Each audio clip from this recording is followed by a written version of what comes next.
Today marks the first day of a month-long commemoration of the history and contributions of Black communities across the globe. February 1st kicks off Black History Month, and more nations are beginning to recognize the annual observance that began in the United States. This year's theme centers around Black Americans and their achievements in the arts. Jason Gaidola joins us live tonight with more. Hey, Jason. Yeah, hey, Nicole. There's also a focus on the future of Black communities and how to address more contemporary issues like employment, housing, and healthcare. We want to reflect on the past, stand on the shoulders of those who came before us, but also fuel the future. A future to build is the Canadian theme for Black History Month in 2024. Today, many took to social media to celebrate the triumphs and adversities of Black Canadians, as well as how they intend to grow communities.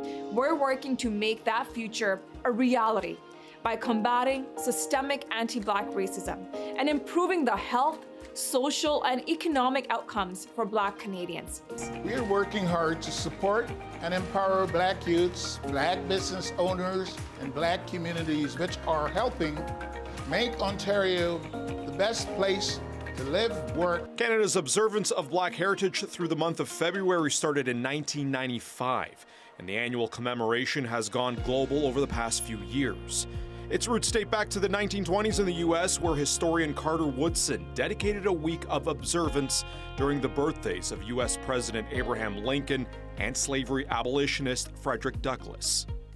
Years later, the civil rights movement was established. We've been told again and again that we cannot vote for the man that did more for the Black community than any other president. The week then turned into a month in the 1970s, and more stories continued to be shared, including the one of Dred Scott, who was unsuccessful in his attempt to free himself and his family from slavery in the 1800s. And that Black people in America were not entitled to citizenship. This shocking decision helped to dramatize the young nation's political divisions, which led to the dissolution of the existing United States and the Civil War just 4 years later.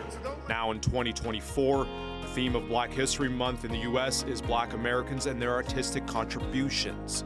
Over the last decades, more have been looking to incorporate more modern issues impacting the Black community around policing, employment, and the roles in corporate America. The core meaning stays the same. What's changed is how different companies and others have tried to exploit the month, right? You know, for so many years we saw people trying to resist the month, but capitalism has tended to say, if we can't beat them, join them. So what are they doing day in and day out in terms of hiring, protocols? What are they doing in terms of healthcare coverage for their workers? What are they doing in terms of time off and retirement packages? Issues that also extend beyond the United States. And one thing I would love to see is more Western countries, especially those who engage in the slave trade, to do some repatriation as well as giving back artifacts and other documents that were stolen, giving back monies that were taken, because that's the real way to celebrate. How do we, reconcile and kind of restore what was done in the past, not simply just saying, oh, we're going to celebrate Black History Month.